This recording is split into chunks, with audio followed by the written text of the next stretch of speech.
అందరికీ నమస్కారం అండి. ఈరోజు మనం ఎస్ విజయలక్ష్మి ప్రసాద్ గారు రచించిన కలుపు మొక్కలు అనే ఓ చక్కటి కథను విందాం. ఇక కథలోకి వెళ్దాం. ఆకాశం మేఘామృతమై సాయంత్రం 4 గంటలకే చిమ్మ చీకట్లు అలుముకున్నాయి.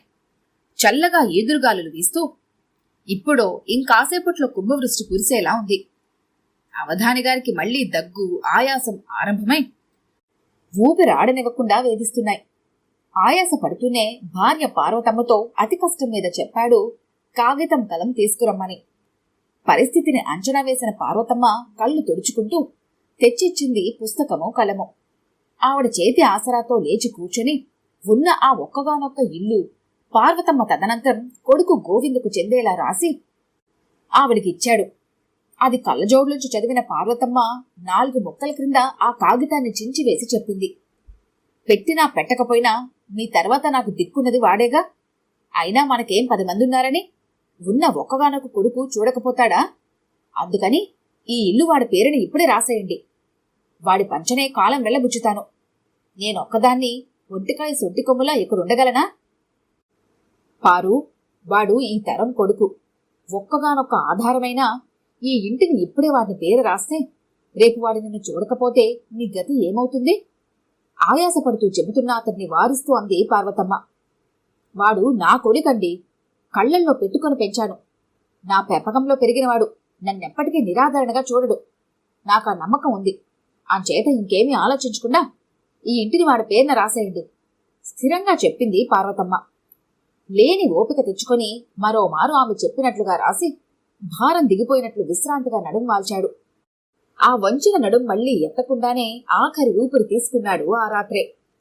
20 ఏళ్లుగా శివాలయంలో అర్చకునిగా పనిచేసి ఆ ఈశ్వరుని సాన్నిధ్యంలోనే సేద తీరాడు ఆయన. తండ్రి కర్మకాండలు పూర్తి కాగానే ఆ ఇల్లు బేరం పెట్టాడు గోవిందు. ఇప్పుడే ఎందుకు అమ్మడం గోవిందు? దానికి ఇప్పుడంత తొందరపట్టం ఎందుకు? అద్దెకిస్తే ఏదో కాస్త అద్దె వస్తుందిగా అంటున్న తల్లి మాటలు పూర్తి కాకముందే అందుకున్నాడు కొడుకు. అమ్మా, సిటీలో నేను అద్దె కట్టలేకపోతున్నాను. అలాగని లోన్లు తీసుకుని ఇల్లు కట్టినా అద్దె కన్నా ఎక్కువ లోన్ ఇన్స్టాల్మెంట్స్ కట్టాల్సి ఉంటుంది. ఈ ఇల్లు అమ్మగా వచ్చిన డబ్బులతో పాటు కొంత నా సేవింగ్స్ కలిపి సొంత ఇల్లు సిటీలో ఏర్పాటు చేసుకుంటే హాయిగా ఉంటాం. ఒక పోర్షన్ అద్దెకిచ్చేలా కట్టుకున్నామంటే అద్దె కూడా వస్తుంది. ఈ గొడవలన్నీ నీకెందుకమ్మా? హాయిగా నీ మనవలతో కాలక్షేపం చేస్తూ కృష్ణారామ అనుకుంటూ కాలం వెళ్ళబుచ్చుదు గాని. అవును అత్తయ్య గారు, ఈ పల్లెటూరులో ఇల్లు ఉన్నా మనకేం లాభం చెప్పండి? సిటీలో మనం ఉండే చోట సొంత ఇల్లుంటే ఎంత సుఖం మనకి. అయినా సొంత ఇంట్లో ఇన్నేళ్లుగా ఉన్న మీరు ఆ సిటీలో అద్దె కొంపల్లో ఉండగలరా చెప్పండి? పంచదార పలుకుల్లా ఉన్న కొడుకు కోడళ్ల మాటలకు ఇట్టే కరిగిపోయింది పార్వతమ్మ. ఆ ఇల్లు అమ్మేసి సిటీలో నెల తిరిగేలోగానే ఇల్లు కొనేశారు గోవిందు తన పేరున. నెమ్మదిగా కోడలు జానకి పార్వతమ్మకి వంటిల్లు అప్పచెప్పేసి ఎప్పటి నుండో తన రంగం సిద్ధం చేసుకుంటున్న బ్యూటీ క్లినిక్ ఓపెన్ చేసింది జానకి. సిటీలో దుబారా ఖర్చులు చేస్తే బ్రతకలేమని, పిల్లల చదువులు, ట్యూషన్స్ ఖర్చులు పెరిగిపోతున్నాయని, తన కొత్తగా ప్రారంభించిన బ్యూటీ క్లినిక్ పాపులర్ అయ్యేసరికి కాస్త కష్టపడితే ఆ తర్వాత బోల్డ్ అంత ఆదాయమని, అప్పుడు నౌకర్లు, చౌకర్లతో దాన్ని నడపవచ్చని తీయగా మాట్లాడుతూనే అప్పటి వరకు ఉన్న పని మనిషిని మాన్పించేసింది. ఇప్పుడు ఆ ఇంట్లో పార్వతమ్మ ఫుల్ టైం నౌకరు. ఇక కోడలు ఉదయం 9 గంటల నుండి రాత్రి 7 గంటల వరకు ఆ క్లినిక్ లోనే కాలక్షేపం. మధ్యాహ్నం 2 గంటల పాటు లంచ్, రెస్ట్. ఇంట్లో ఏ పని పట్టించుకోదు జానకి. ఇంట్లో జరుగుతున్న వ్యవహారాలు అస్సలు పట్టించుకోడు గోవిందు. ఇదివరకు ఎప్పుడన్నా బజార్కెళ్లి కూరలు, సరుకులు తెచ్చేవాడు. తల్లి వచ్చాక అది మానేసి సెలవు రోజుల్లో హాయిగా ఇంట్లో పిల్లలతో క్యారమ్స్ లాంటి ఇండోర్ గేమ్స్ ఆడుతూ సాయంత్రాలు భార్య పిల్లలతో షికారుకెళ్తూ కాలక్షేపం చేస్తున్నాడు. జీతం బత్తం అక్కర్లేని నౌకరు కుదిరినంత హాయిగా ఉంది వారికి పార్వతమ్మ రాక. ఆ రోజు పార్వతమ్మకి బాగా జలుబు, దగ్గు, జ్వరం వచ్చాయి. నిన్న వర్షంలో తడుస్తూ కూరలకెళ్ళకపోతే ఏమైందని ప్రతిరోజు కూర, పప్పు, పులుసు అన్నీ యథావిధిగా కావాలావిడికి. రిక్షాలెక్కి రావటానికేమో డబ్బులవుతాయని పీనాస్తనం ఒకటి. ఆ పల్లెటూరులోలాగా ఇక్కడ తినాలంటే ఎలా కుదురుతుంది? ఉన్నదేదో సర్దుకు తినలేరు. హాల్లో కూర్చొని పేపర్ చదువుకుంటున్న గోవిందుకి అలాగే ముక్కుతూ మూలుగుతూ పప్పు రుబ్బుతున్న అత్తగారు పార్వతమ్మకి వినబడేలా రుసరుసలాడుతూ వంట చేస్తూ జానకి అంటున్న మాటలు విని నిర్ఘాంతపోయింది పార్వతమ్మ. సరిగ్గా కూరలకి సరిపడా డబ్బులిచ్చి దగ్గరేను, నడిచే రండి, రిక్షా అక్కర్లేదు అని తనకి గట్టిగా చెప్పినా కూడా రిక్షా ఎలా ఎక్కుతుంది? పైగా త్వరగా వచ్చేయమని చెప్పింది. మళ్ళీ వంట ఎక్కడ ఆలస్యం అవుతుందోనని. వానొస్తున్నా లెక్క చేయకుండా గబగబా నడిచొచ్చింది. అయినా కూర, పప్పు, పులుసు, పంచభక్ష పరమాన్నాలు కావాలని తనెప్పుడంది? ఏమిటి జానకి ఇలా మాట్లాడుతోంది?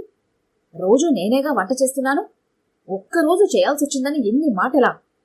అయినా వాడేమిటి అలా అన్నీ వింటూ కూడా ఏం మాట్లాడుతూ? కనీసం అమ్మా నీకు ఒంట్లో ఎలా ఉంది, బాగాలేనప్పుడు కూడా ఈ పనులు ఎందుకమ్మా, రెస్ట్ తీసుకో అనడే? ఎలా అంటాడ్లే వెర్రి నాగన్న, కొంగును ముడేసుకుందిగా పెళ్ళం. లేకపోతే తన మీద అభిమానం లేకనా వాడికి? ఇలా సాగుతున్నాయి ఆ వెర్రి తల్లి ఆలోచనలు. అలా ఆరంభమైన పార్వతమ్మ జలుబు, జ్వరం, టైఫాయిడ్గా తేల్చి చెప్పాడు డాక్టరు. అప్పటిదాకా ఆవిడ సేవలతో సుఖంగా కాలం వెలబుచ్చిన జానకి ఆవిడికిప్పుడు సేవలు చెయ్యాలంటే పచ్చి వెలక్కాయ గొంతున పడినట్లు ఆ ఉక్రోషాన్ని మాటలతో కక్కటం మొదలెట్టింది. ఉన్నది మన్నది అన్ని ఊడ్చిపెట్టి కూతురికి పెద్ద గొప్ప బ్యాంకు ఉద్యోగస్తుని తెచ్చి చేశారుగా. ఆ కూతుర్ని, అల్లుణ్ణి వచ్చి సేవలు చేయమనండి. ఒక్క మనవరాలు ఉందని కూడా చూడకుండా ఒంటినున్న నగలన్నీ కూతురు పెళ్లి కోసం అమ్మిపోశారు. ఏ ఒక్క గాజులు జతైనా నాకిచ్చారా? నేనెందుకు చేయాలి ఈవిడికి సేవలు? ఇలా పార్వతమ్మ వినేలాగా మాట్లాడటం మొదలుపెట్టింది జానకి. అదేమిటి గోవిందు, ఆడపిల్లని కన్నందుకు తల తాకట్టు పెట్టైనా దాన్ని ఒక ఇంటిదాన్ని చేయాల్సిన బాధ్యత మనకుంది కదా. వాళ్ళడిగిన కట్నానికి మన దగ్గర డబ్బులు చాలదనేగా నా నగలన్నీ అమ్మింది. అన్నీ తెలుసుండే జానకి అలా మాట్లాడుతుంటే నువ్వేనా తెలియ చెప్పచ్చు కదా బాబు. విని వినట్లు ఊరుకుంటే ఎలారా నాయనా? అయినా ఒంట్లో బాగాలేనప్పుడు కూతురు, అల్లుడు వచ్చి ఎందుకు చేస్తారు? లేక నేను వాళ్ళింటికెళ్ళి ఎలా చేయించుకుంటాను? నీరసంగా మంచంలో పడుకొని తల్లి అంటున్నదానికి గోవిందు సమాధానం విన్న పార్వతమ్మ మనసు మరీ తల్లడిల్లిపోయింది. అదంటున్న దాంట్లో తప్పే ఉందమ్మా. జానకి పినతల్లి కొడుక్కి గౌరిని చేసుకుంటామని అడగలేదు, కట్నం అక్కర్లేకుండా. విన్నారా? మన తాహతకు మించిన సంబంధానికి పోయి ఉన్నదంతా ఊడ్చిపెట్టేశారు. ఏ నీ కోడల కోసం ఒక గ్రాము బంగారమన్నా ఉంచావా? పెద్దాస్తులు కట్టబెట్టిన తల్లిదండ్రులనే కోడళ్ళు, కొడుకులు నిర్లక్ష్యం చేస్తున్న రోజులివి. ఏం కట్టబెట్టారని నోరు మూసుకుని ప్రేమగా నీకు సేవలు చేస్తుంది నీ కోడలు? అవును, మీ నాన్న మాటలు వినకుండా 3 లక్షలు విలువ చేసే ఆ ఇల్లు గొర్రె కసాయివాణ్ణి నమ్మినట్లు నేను నిన్ను నమ్మి నీ పరం చేశాను చూడు. ఆ అమాయకత్వానికి, అజ్ఞానానికి నాకు పడదగ్గ శిక్ష ఇదే. అనండ్రా, ఇంకా అనండి. జానకి పినతల్లి కొడుకు ఎలాంటివాడో, ఎందుకు కాని కట్నం అక్కర్లేకుండా చేసుకుంటానన్నారో నీకు తెలిసి తక్కువ ఖర్చుతో చెల్లెలి పెళ్లి బాధ్యత వదిలించేయాలని చూస్తున్నావని ఆనాడు అర్థం చేసుకోలేకపోయినా నా అజ్ఞానానికి ఇదే శిక్ష. పైకి ఎవరిని ఏమీ అనకుండా లోపలే ఇలాంటి ఆలోచనలతో కుంగిపోతున్న ఆమె ఆరోగ్యం మరీ కృంగిపోగా గోవిందిచ్చిన టెలిగ్రామ్తో తల్లిని చూడటానికొచ్చిన గౌరీ, వదిన సూటిపోటి మాటలు, అన్నయ్య నిర్లక్ష్యం, తల్లి ఆ ఇంట్లో అనుభవిస్తున్న హీనము అన్నీ తనున్న 4 రోజుల్లో అర్థమైంది. భర్త రాకేష్కి ఫోన్ చేసి పిలిపించి అతడితో ఆలోచించి తల్లిని తను కూడా తీసుకుని వెళ్ళింది. కూతురి సేవలలో మనశ్శాంతి, విశ్రాంతి రెండూ దొరకటంతో పార్వతమ్మ 4 రోజుల్లో కోలుకుంది. ఆ రోజు ఆదివారం సాయంత్రం మనవల్నిద్దరినీ తీసుకుని గుడికి వెళ్ళొచ్చిన పార్వతమ్మ పిల్లలిద్దరూ బయట ఆడుకోవటానికి వెళ్ళగా తను పెరట్లోకెళ్లి కాలు కడుక్కుందామని వెళ్లి బెడ్రూంలోంచి వినబడుతున్న మాటల్ని యథాలాపంగా ఆలకించింది. తన గురించి అవటంతో వింటూ ఉండిపోయింది. అలా వినటం అపరాధమని మనసు హెచ్చరిస్తున్నా అది అల్లుడు రాకేష్ గొంతు. ఒంట్లో బాగుండలేదని తీసుకొచ్చావు, బాగానే ఉంది. ఇప్పటికీ ఆవిడ మందులు కని అవని ఇవని 2000 ఖర్చు పెట్టాం. ఇంకా ఎంతకాలం మన దగ్గర ఉంచుకుంటాం? చెల్లాయన పురుటికి తీసుకురావడానికి వెళ్ళిన మా అమ్మ ఎల్లుండి వచ్చేస్తుంది. అసలే మీ వాళ్ళంటే మా అమ్మకి సరిపడదు. పెళ్లిలో మర్యాదలు, లాంఛనాలు సరిగా జరగలేదని. ఇప్పుడు వియ్యపురాళ్ళిద్దరూ ఒకే వరలో 2 కత్తుల్లా చొరచొరమంటూ ఇల్లు నరకం చేస్తారు. అంచేత మీ అన్నయ్యకి ఫోన్ చేసి ఈవిడ్ని తీసుకెళ్ళమని చెప్తాను. నా మీద దయ ఉంచి అప్పుడే పంపించకండి. ఇప్పుడిప్పుడే అమ్మ కోలుకుంటుంది. మీకు తెలీదు, వదినకిష్టం లేదు అమ్మని దగ్గరుంచుకొని చేయటం. ఇక అమ్మకంటారా, ఇప్పుడు వాళ్ళందరికీ దాసలా సేవలందించే ఓపిక లేదు. వదిన సూటిపోటి మాటలతో అమ్మని హింసించి చంపుతుంది. ప్లీజ్ ఇంకో 4 రోజులు ఇక్కడే ఉండనివ్వండి. ఇప్పటికే మానసికంగా కూడా బలహీనం అయిపోయిందమ్మ.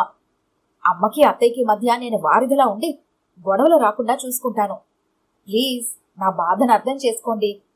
మనం లేకపోతే అమ్మకి ఇప్పుడు మనశ్శాంతిగా తలదాచుకునే వేరే తావు లేదు అభ్యర్థిస్తున్నట్లుగా చెబుతోంది గౌరీ.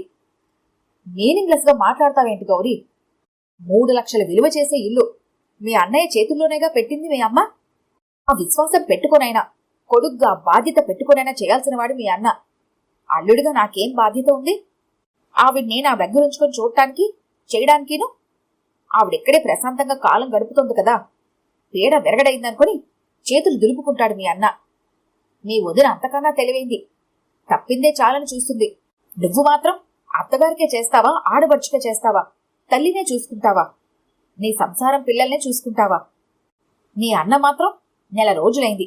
ఆవిడ ఎలా ఉంది ఏమిటని ఆరా కనుక్కున్నాడా? ఫోనేనా చేశాడా? వదిలించుకుందామని చూస్తున్న నాటకం కాకపోతే అంత పట్టనట్టుంటాడా? కొడుకనేవాడు అతనికే లేకపోతే నాకేం పట్టినట్లు అత్తగారి గురించి? అన్నీ విన్న పార్వతమ్మ ఒక్కసారిగా చెవిదిద్దులు తడుముకుంది. అవి అవధానిగారు తన షష్ఠి పూర్తినాడు ఆమెకు చేయించిచ్చిన కానుక. కూతురు పెళ్లి కోసం అన్ని అమ్మాయిగా తన ఒంటి మీద మిగిలిన ఆయన కానుక. మర్నాడు అవి అమ్మి అల్లుడి చేతిలో 2,000 పెట్టి, చూడు బాబు, తీసుకొచ్చి 4 రోజులుంచుకొని వైద్యం చేయించి పోయిన నా సత్తువ నాకు తిరిగి తెచ్చిచ్చారు. అంతే 10,000. నా గమ్యానికి నేను చేరుకుంటాను. ఇది నేనుండవలసిన స్థానం కాదని నాకు తెలుసు. కాని నా ఒంట్లో ఓపిక వచ్చేదాకా ఉందామనుకున్నాను. నా మందులకి వాటికి ఆయన ఖర్చుది. 4 రోజుల్లో వెళ్ళిపోతాను అని చెప్పేసి గబగబా అక్కడి నుండి తప్పుకొని వంటింట్లోకి వెళ్ళిపోయింది. కూరలు పళ్ళు కొనుక్కొస్తానని చెప్పిన తల్లి అవి తీసుకుని బోసిపోయిన చెవులతో రావటాన్ని గ్రహించిన గౌరికి ఇప్పుడు పూర్తిగా అర్థమైంది తల్లి ఎక్కడికెళ్ళిందో. అర్థమై ఏం చేయగలదు? తను పరాధీనమైన ఆడపిల్ల. ఆ కన్నతల్లికి పరాయి పిల్ల తను. ఆమె బాధలకి సమస్యలకి సంబంధం లేని ఆడపిల్ల కదూ. కళ్ళు నీటి చలమలవ్వగా విరక్తిగా అనుకుంది గౌరి. బయటికి హుందాగా అందంగా కనబడుతున్న ఆ 2 అంతస్తుల మేడ గేటు తీసుకుని నెమ్మదిగా లోపలికి వెళ్లి గుమ్మం దగ్గర నిలబడి లోపల హాల్లో సోఫాలో విలాసంగా కూర్చుని ఎదురుగా ఉన్న టీపాయ్ మీద కాలు పెట్టుకుని పేపర్ చూస్తున్న ప్రముఖ కాంట్రాక్టర్ జగదీశ్వరరావుని చూస్తూ భుజం నిండా పమిటి కొంగు కప్పుకొని కళ్లల్లో దైన్యం ఆత్మాభిమానం కలగలిసిన 2 చేతులు జోడించి, నమస్కారం బాబు, జగదీశ్వరరావు అంటే మీరేనా అంటున్నామెని కొంచెం ఆశ్చర్యంగా చూసి, అవునమ్మా మీరు అంటూ ఆర్ధోక్తిలో ఆగి ప్రతి నమస్కారం చేసి ఆమె వంక ప్రశ్నార్థకంగా చూశాడు. బాబుగారు, నేను అమరలింగేశ్వర స్వామి గుడి పూజారిగా ఉన్న వెంకటేశ్వర రామనాథులు గారి భార్యని. ఈ మధ్యనే ఆయన కాలం చేశారు. కొన్ని అత్యవసర పరిస్థితుల్లో పేపర్లో మీరిచ్చిన ప్రకటన చూసి వచ్చాను. వయసులో పెద్దదాన్నే అయినా ఈ రెక్కల్లో ఓపిక ఇంకా సన్నగిల్లిపోలేదు. ఈ వయసులో ఆత్మాభిమానం అడుగంటిపోలేదు. అందుచేత నా శేష జీవితానికి కావలసిన తిండి, బట్ట, నీడ ఈ రెక్కలతోనే సంపాదించుకోవాలనే ఆశయంతో ఇలా వచ్చాను. అమృతాన్ని కాకపోయినా అమృతం లాంటి వంట చేసి పెట్టగలను. మీ బిడ్డలకు తల్లిలా ఆప్యాయతని, అనురాగాన్ని పంచివ్వగలను. నేను 2 బిడ్డలకి తల్లినే కనుక. చూడండమ్మా, మీ వారు అవధానిగారు నాకు బాగా తెలుసు. ఆ ఆలయంలో వారి చేత ఎన్నోసార్లు అర్చనలు, అభిషేకాలు నా పేరును చేయించుకున్నాను. వేదాంగాలు చదివిన పుణ్యమూర్తి. అవధానులు గారంటే నాకెంతో గౌరవం.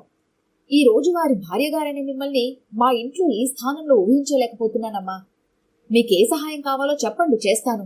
కానీ వద్దు బాబుగారు, ఊరికే ఎవరి నుండి ఏది ఆశించకూడదని, ఏ సహాయం పొందరాదని ఆయన చెబుతూ ఉండేవారు.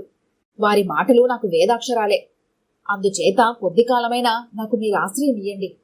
ఈ రెక్కల్లో సత్తు ఉన్నంతకాలం నా సేవలు మీకు పంచి మీ ఆశ్రయాన్ని నేను పొందుతాను. నేను రెక్కలిచ్చి పెంచి పోషించిన నా బిడ్డలింట నా ఆత్మాభిమానం చంపుకోకుండా నాకు పిడికడు మెతుకులు దొరకలేదు. 50 సంవత్సరాల సుదీర్ఘ దాంపత్య జీవితంలో కూడా ఏనాడు ఏది అడిగి లేదనిపించుకొనక నా ఆత్మాభిమానం నా బిడ్డలింట గుప్పడి మెతుకుల కోసం చచ్చిపోవటం నేను భరించలేను బాబుగారు. అందుకే ఇలా వచ్చాను. కాదనకండి. ఈ రెక్కల్లో సత్తు ఉన్నంతకాలం మీకు సేవ చేస్తాను. ఆ తర్వాత నేను వెనకేసుకున్న 4 రాళ్లు ఏ వృద్ధాశ్రమానికో ఇచ్చి చేరిపోతాను. అవధాని గారికి వైజాగ్లో కొడుకున్నట్లు విన్నాను. అయినా ఇప్పుడు మీరిలా ఆర్ధోక్తిలోనే ఆగిపోయిన ఆయనకి సమాధానమిచ్చింది పార్వతమ్మ. తల్లిదండ్రుల ఆత్మాభిమానం దెబ్బతినకుండా వాళ్ళని ఆదరించి అన్నం పెట్టగలిగిన వాడే నిజమైన కొడుకు బాబుగారు. వారి అహాన్ని అనుక్షణం అణిచివేస్తూ ఆకలికి అన్నం పెడతాననడం కుక్కని కర్రతో కొట్టి రొట్టెముక్క వేయడం లాంటిదే. నా ఒడిలో వెచ్చదనాన్ని, నా రెక్కల్లోని సత్తువని పంచి వాడికి రెక్కలిచ్చాను. నాకున్న ఇల్లనే ఒక్క ఆధారాన్ని వాడి చేతిలో పెట్టి నాకాధారం అవుతాడు అనుకున్నాను. దానికాస్తే ముందే వాడి స్వంతం చేసుకుని నన్ను పరాయిదాన్నగా చూడసాగాడు. వాడికి 8 ఏళ్లప్పుడు వాడి తండ్రి ఉపనయనం చేసి చెవులో చెప్పిన గాయత్రి మంత్రం కన్నా వాడి భార్య వాడికి చెప్పిన మాటలు విలువైనదిగా భావిస్తాడు వాడు. కాళ్లు కడిగి కన్యాదానం చేసిన ఆడపిల్ల పరాధీనమై పరాయి పిల్లతో 7 అడుగులు నడిచి ఆమెతో కూడా మన ఇంటికొచ్చినా మా కొడుకు పరాధీనమవడం కన్నా దురదృష్టం ఏముంది తల్లిదండ్రులకి? నేను అలాంటి దురదృష్ట తల్లినే బాబుగారు. చూడండమ్మా, కొడుకు నిరాదరణకి గురైన తల్లిగా మీ ఆవేదన అర్థం చేసుకోగలను. నేను మీ కొడుకు లాంటి వాడినే. మీది కొడుకుచే నిరాధించబడిన ఆవేదన అయితే నాది శాశ్వతంగా అంతర్ధానమైన ఆవేదన. హైస్కూల్లో చదువుతున్న 3 అమ్మాయిలు, ఇప్పుడే కాలేజీ చదువులకొచ్చిన అబ్బాయి నా పిల్లలు. సరిగ్గా ఎలాంటి వ్యక్తి కావాలని నేను ప్రకటన ఇచ్చానో అలాగే ఉన్నారు మీరు. ఈ ఇల్లు, ఈ బిడ్డలు మీ వాళ్లుగా, మీవిగా భావించి మీకు ఓపిక ఉన్నన్నాళ్ళు ఇక్కడ నిరభ్యంతరంగా మనశ్శాంతిగా ఉండండి. పార్వతమ్మ ఆ ఇంట 5 సంవత్సరాలుండి ఓపిక తగ్గిపోయి జగదీశ్వరరావు ద్వారా ఓ ఓల్డేజ్ హోంలో చేరింది. కాలగర్భంలో ఇంకో 5 ఏళ్లు గడిచిపోయాయి. జగదీశ్వరరావు కొడుక్కి పెళ్లి సంబంధాలు వస్తున్నాయి. అతడు ముంబైలో ఇంజనీర్గా పనిచేస్తున్నాడు. జగదీశ్వరరావు సాయంత్రం లాన్లో పచార్లు చేస్తుంటే 2 అపరిచిత దంపతులు రావటం చూసి ఆగిపోయి వారిని లోనికి ఆహ్వానించి మీరు అంటూ అడగబోతుంటే ఆ వ్యక్తి అందుకున్నాడు. నా పేరు గోవిందరాజ్ అవధాని అంటారండి. అవధానుల వెంకటేశ్వరరావు అవధానులు మా నాన్నగారండి. మా అమ్మ BA చదివింది. మీ అబ్బాయికి సంబంధాలు చూస్తున్నారని విని పేపర్లో మీ అబ్బాయి డీటెయిల్స్ తెలుసుకుని వచ్చాను. నేను ప్రియా ఫైనాన్స్ కంపెనీ MDని. కట్నకానుకలవి మీరెలా అంటే అలానే. మీరు ముందు మా అమ్మాయిని చూసి నచ్చితే అన్నీ సెటిల్ చేసుకోవచ్చు చెప్పాడు గోవిందు. మాకు కట్నకానుకల కన్నా కూడా కుటుంబం, సంప్రదాయం ముఖ్యం. అవధానులు పార్వతమ్మ గారు మీ అమ్మగారే కదూ? 10 సంవత్సరాల క్రితం మీ నిరాదరణకు గురై నేనిచ్చిన ప్రకటన చూసి మా ఇంట్లో వంట మనిషిగా ఉండి తర్వాత ఓల్డేజ్ హోంలో కొడుకు కోసం కళ్ళు కాయలు కాచేలా ఎదురుచూస్తూ అశాంతిగా రోజులు వెళ్లమారుస్తున్న దీనురాలు పార్వతమ్మ గారి ఒక్కగానొక్క గ్రేట్ సన్ గోవిందావధాని మీరేనన్నమాట. మీరు మీ తల్లిని నిర్లక్ష్యం చేసి గెంటేస్తే రేపు మీ అమ్మాయికి మీ పోలికే వచ్చి నన్ను గెంటు వేయదని గ్యారంటీ ఏముంది? విత్తనం ఒకటైతే మొక్క వేరే ఎందుకు మలుస్తుంది? రేపు నేను ఆ దీనురాలు పార్వతమ్మ గారిలానే ఓల్డేజ్ హోం వెతుక్కు రావాల్సి వస్తే నా పనేంగానో? నాకు వాడొక్కగానొక్క కొడుకే మరి. గోవిందు అతడి భార్య ముఖాలు కత్తివేటుకు నెత్తిటి చుక్క లేనట్లు పాలిపోగా అవమాన భారంతో నిలబడిపోగా జగదీశ్వరరావు కంటిన్యూ చేశాడు. చూడు మిస్టర్ గోవిందరాజులు, మానవ సంబంధాలన్నీ మానవత్వపు బంధాలే అనుకుంటే భవిష్యత్తులో అవి మరో మంచి బంధానికి దారి తీయొచ్చు. అలా కాకుండా ఆర్థిక బంధాలే అనుకుంటే అవి భవిష్యత్తులో కలుపుకోవాలి అనే బంధాలకిలా వక్ర భాష్యం కూడా చెప్పవచ్చు. నా కొడుక్కి మంచి మానవత్వం, మర్యాద, కట్నకానుకలుగా తెచ్చే అమ్మాయి కావాలి గాని నీలా కన్నతల్లిని నిరాదరించి అశాంతిపాలు చేసేవాడి కూతురు కాదు. సారీ, మీరిక వెళ్ళి రావచ్చు స్థిరంగా చెప్పాడు జగదీశ్వరరావు. వంచిన తలలు ఎత్తకుండానే అవమాన భారాన్ని మోస్తూ బరువుగా అడుగులేస్తూ వెనుతిరిగి వెళ్తున్న ఆ దంపతులను చూస్తూ అనుకున్నాడు జగదీశ్వరరావు. గోవిందరాజులు, నీకు చెప్పవలసిన గుణపాఠమే చెప్పానులే. నీలాంటి వెధవలు కొడుకులు కారు. మాతృత్వపు నందనవనంలో కలుపు మొక్కలు. ఈ కథ కనుక మీకు నచ్చినట్లయితే లైక్ చేయండి, షేర్ చేయండి. మరిన్ని ఇంట్రెస్టింగ్ కథల కోసం మా ఛానల్ని తప్పకుండా సబ్స్క్రైబ్ చేసుకోండి.